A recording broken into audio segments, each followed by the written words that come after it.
తెలంగాణలో రాబోయే 2-3 రోజుల్లో భారీ వర్షాలు కురిసే అవకాశం ఉందని వాతావరణ శాఖ హెచ్చరికలు జారీ చేసింది. హైదరాబాద్ కమాండ్ కంట్రోల్ సెంటర్ నుంచి అన్ని జిల్లాల ఉన్నతాధికారులతో CM Revanth Reddy video conference నిర్వహించారు.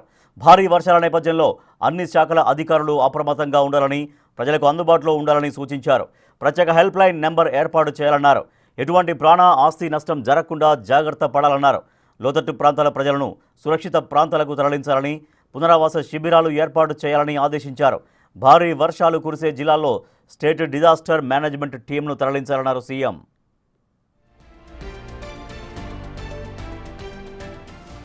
హైదరాబాద్, సైబరాబాద్, రాచకొండ కమిషనరేట్లు పరిధిలో పోలీసులు సమన్వయంతో పనిచేయాలన్నారు సీఎం రేవంత్ రెడ్డి. వర్షపు నీరు నిలిచే ప్రాంతాల్లో ట్రాఫిక్ నియంత్రించాలని, మూసీ నది పరివాహక ప్రాంతాల ప్రజలు అప్రమత్తంగా ఉండాలని తెలిపారు. ఉన్నతాధికారులు ఫీల్డ్లోనే ఉంటూ పరిస్థితి ఎప్పటికప్పుడు మానిటర్ చేయాలని సూచించారు.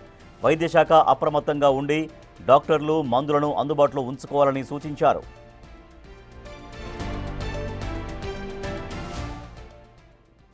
వాతావరణ శాఖ రాబోయే 72 గంటల్లో అత్యధిక వర్షపాతం, మోతాదుకు మించిన వర్షపాతం రాబోతుందని వాతావరణ శాఖ అప్రమత్తం చేసింది, ముందస్తు సమాచారం అందించింది. కాబట్టి వచ్చే సమస్యను ఎదుర్కోవడానికి, సమస్య వచ్చి ప్రాణ నష్టం, ఆస్తి నష్టం జరిగిన తర్వాత వాళ్ళని ఆదుకునే ప్రయత్నం చేయడానికి కాకుండా ముందే అప్రమత్తం చేసి తీసుకోవాల్సిన చర్యలు తీసుకోవడానికి అత్యవసర సమావేశాన్ని ఏర్పాటు చేసి అన్ని డిపార్ట్మెంట్లకు సంబంధించి డిజాస్టర్ మేనేజ్మెంట్ డిపార్ట్మెంట్ నుంచి పోలీస్ డిపార్ట్మెంట్ వరకు, Panchayati Raj, medical and health, municipal corporation, all departments అధికారులను, కలెక్టర్లను, కన్సర్న్ ఆఫీసర్లు అందరూ కూడా ఈ వీడియో కాన్ఫరెన్స్ సమావేశాల గురించి ముఖ్యంగా మీరు 72 గంటలు అప్రమత్తంగా ఉండాల్సిందే.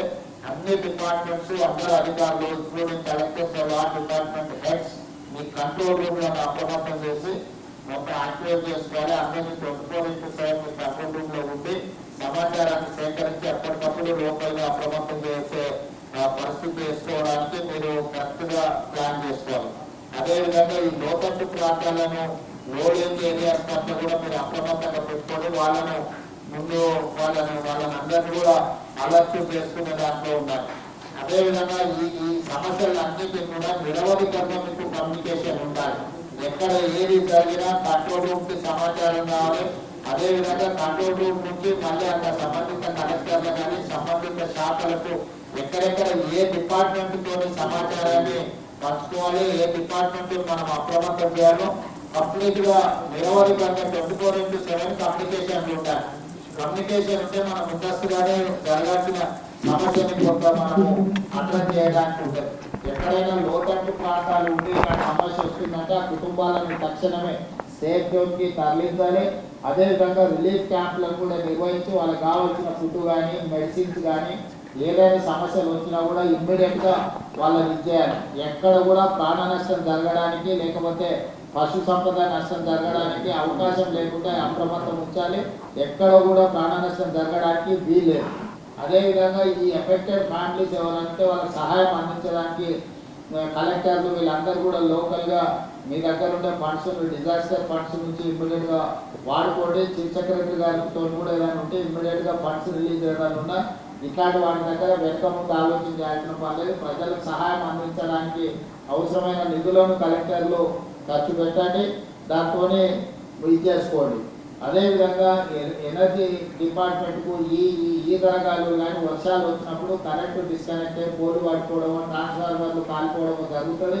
ఎక్కడికక్కడ అప్రమత్తంగా ఉంచాలి, ఎక్కడ రిస్టోర్ చేయాలి, మొబైల్ ట్రాన్స్ఫార్మర్స్ రెడీగా పెట్టుకోవాలి.